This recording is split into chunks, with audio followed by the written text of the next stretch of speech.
Welcome to machine learning.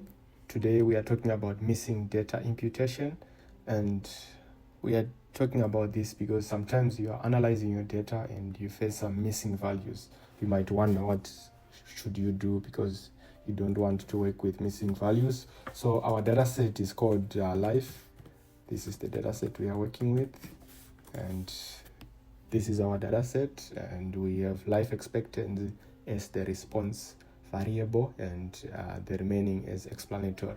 So what we want to do is to just check the summary of this data set.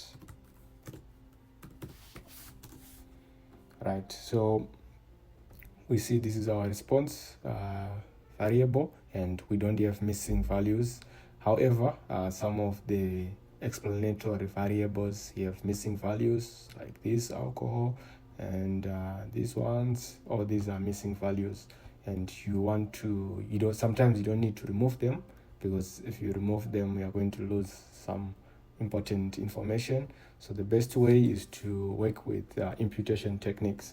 So now, because our explanatory variables does not have, our response variable does not have missing values, we want to separate the explanatory and the response variable. So we are going to create a vector which is called feature var.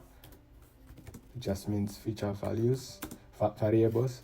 So I'm going to say names. When I'm saying names, I'm just saying column names of life, and I want to pick from column number 5 to column 22.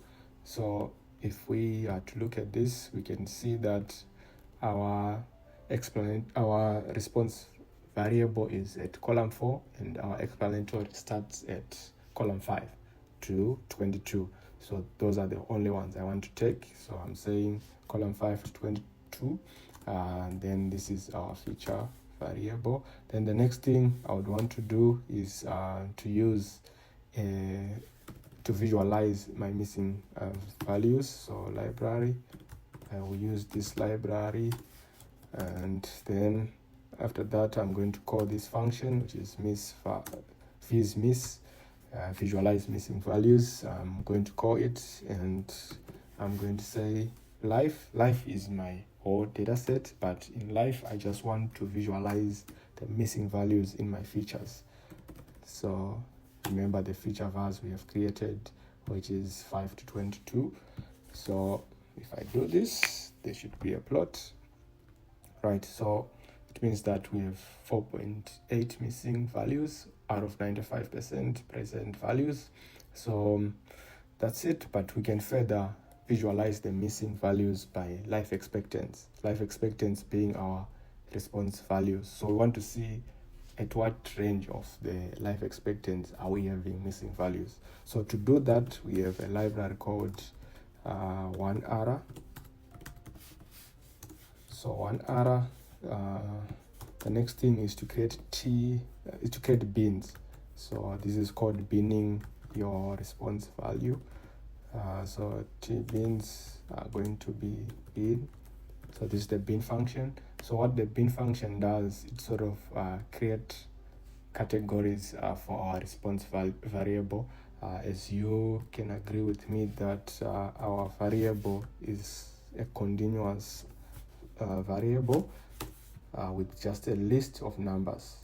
Our response variable is a list of numbers, so we want to group it into different ranges so that we see if missing values are happening at low or at high life expectancy.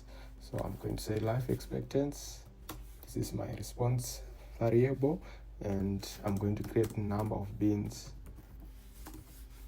and I want them to be 6. And the method I'm going to use is called length. Yes. So this is how you bin your response variable. Then the next thing is, you have created the bins. Now is you want to join the bins with your data set. So how to do that is, I'm going to just name this data set plot data, which is going to be cbind. I want to join them by column, and I'm going to say my life, then feature values. Then I'm going to combine it with T beans. So I'm just combining the T beans, which are the different categories or ranges for my response variable, and I'm combining it with my dataset, which had explanatory variables. So I will have my final dataset, and if you want to see it, let's view it. Plot. Right, so these are my explanatory variables.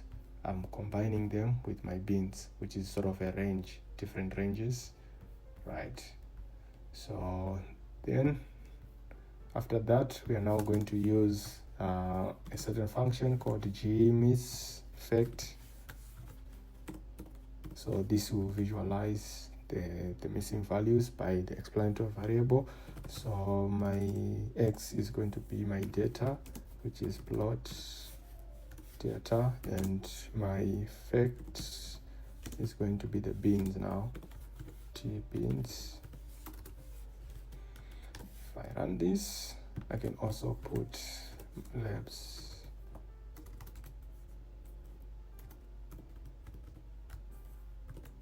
X is equal to life expectancy.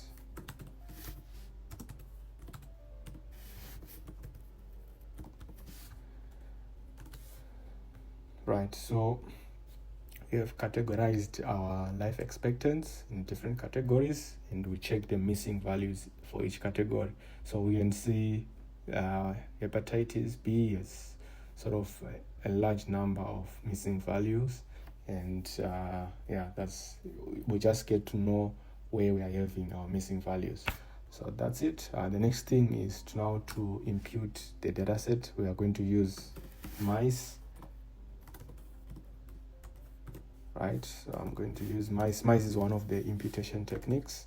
So it uses a method called CAT, which is classification and regression trees, to predict the missing values. Imputed values,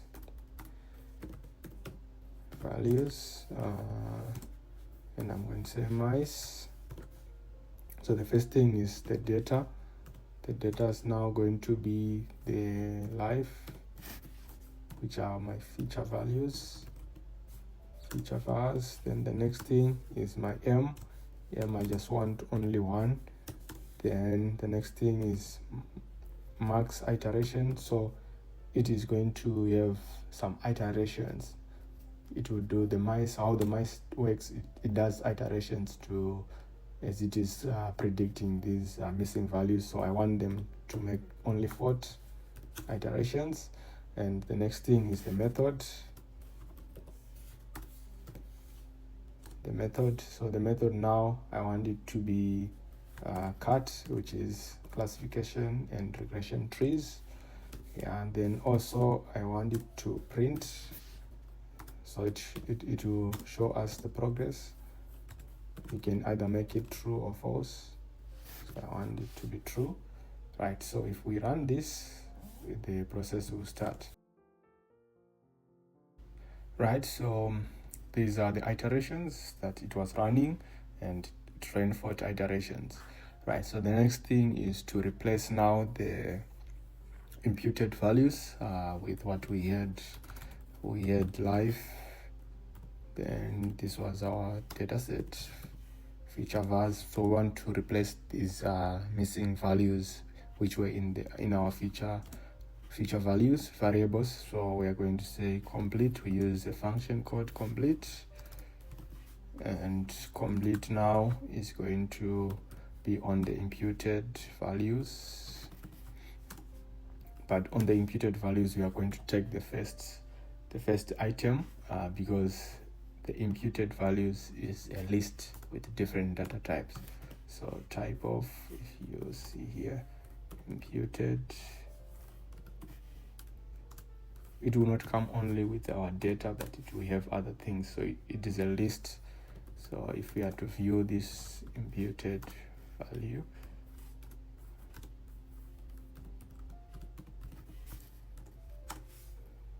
right, you can see it's a list of other items, lists, and different types of information. So we would say 1 because we want to take our data which is on 1 here, right? So that's why we said 1 here, so don't be confused. Then the next thing is now we want to see, remember when we took a summary of our data set, we had some missing values, right? We had several missing values. So now we want to see if we are going to take a summary, are we going to have some missing values because we have done the imputation. So let's check. So if I'm going to say summary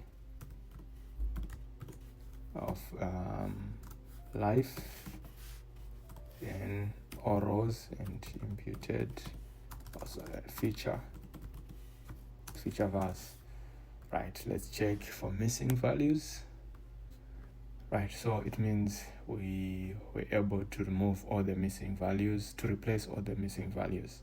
So yeah, so that's it with imputation. This is one technique called mice. There are several techniques, but today we worked with mice, right? So thank you. See you in the next video where we want to apply linear regression to this data and to see how it is going to perform, and also we'd want to add some noise to the data and see if linear regression is strong enough to capture noise, or it is going to perform better after we put some noise. See you in the next video.